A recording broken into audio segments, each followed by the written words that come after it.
Hey community, my name is Sareen Musselman. I am the Adult Ministry and Community Engagement Director at Downers Grove. Welcome to Behind the Message. Thanks for joining us. I'm sitting down with Dave Ferguson, our lead pastor. He just got done delivering the third message in our series on the Holy Spirit. And I thought we could just chat a little and ask you a couple questions. Sure. I see we have the famous Ember mug here on the table.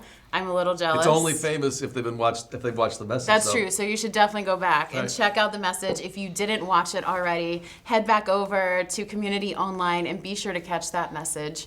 I love the story of the Ember mug and how you discovered that it wasn't just a plain, boring black mug. Yeah, I mean, I can't remember whose podcast I was on, but I was on somebody's podcast, and they sent me this, and I mean, it's a little heavy. Yeah. So I should have known there was something else to it, but I did. I was kind of like, what's? And I just sat there for about a month. The part I didn't tell in the message, though, is actually I was then on another podcast. Yeah. And somebody sent me a second one.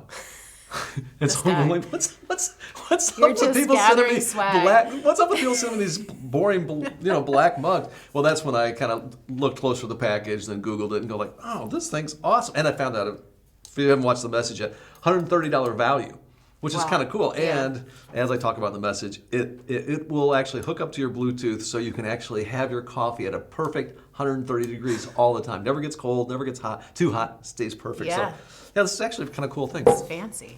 Very fancy. But the idea behind it with spiritual gifts was that sometimes when it comes to spiritual gifts, we look at something very valuable and go like, I don't get it. What does it do, and why do I have this? Yeah, and I would love to hear actually in your story, because when I think back to my story, I could totally relate to that example. And there was a time when I started to discover these gifts in my life that I thought were just like random skills or things that I was good at, and I started to realize it was something more.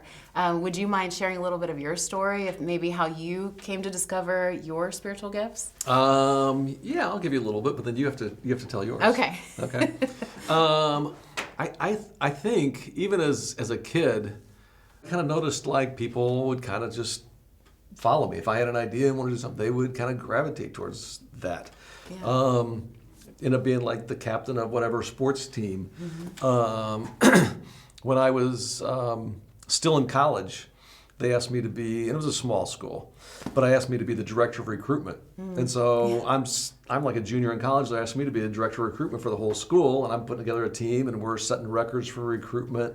And so you're kind of, I don't know, it's like that kind of stuff. Mm-hmm. So that was there's kind of two of a few gifts I think I have. One is, I think, leadership, but I also thought about, I remember like teaching, I remember I was in college, and I'd asked a person to kind of teach for this event. He taught, and he really gave a challenge at the end, and we saw a response.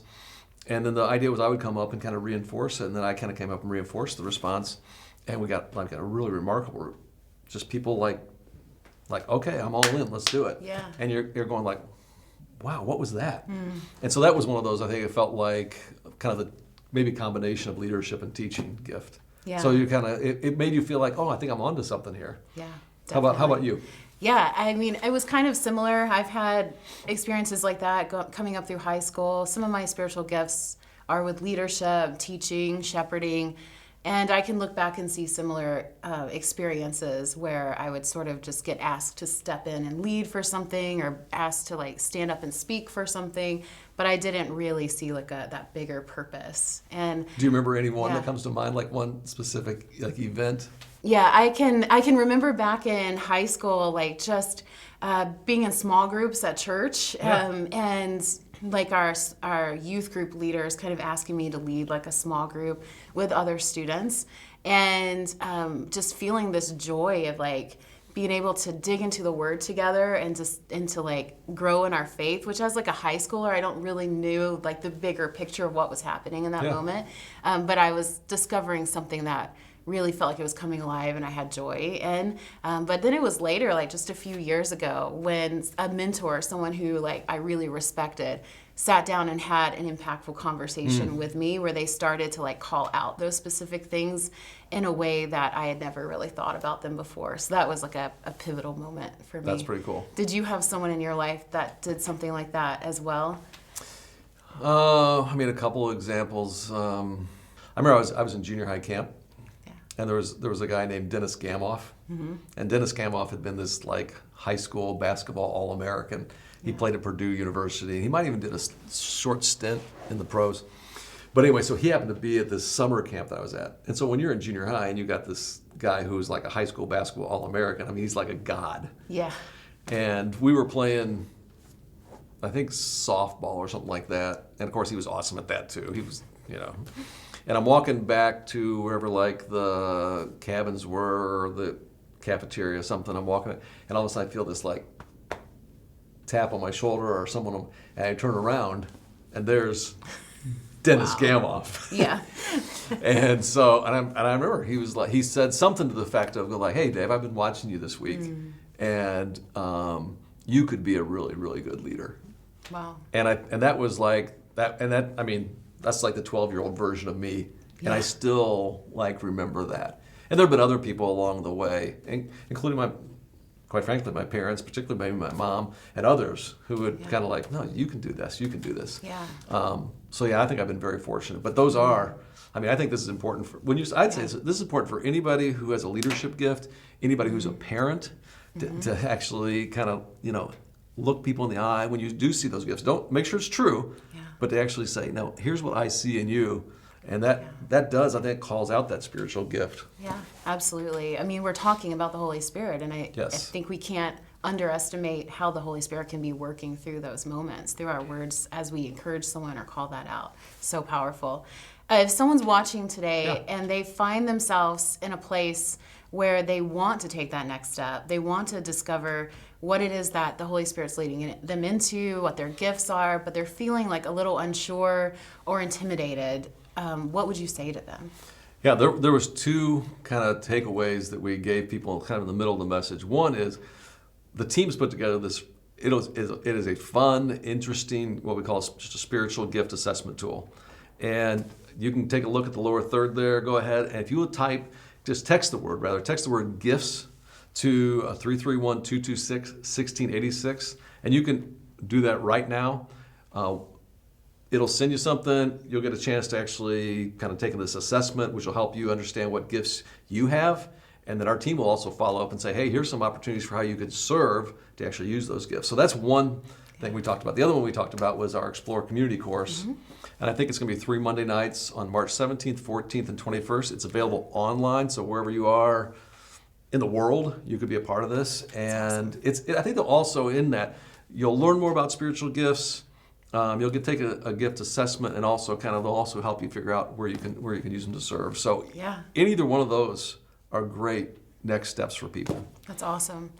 As you concluded the message today, you shared your vision for the future of what our community, what our world could look like if we actually all lived into this as participants. We lived fully into these gifts, and even as we're giving these next steps to people, would you help us expand our imagination of if we were all to take that step, to really, truly take seriously what you talked about today?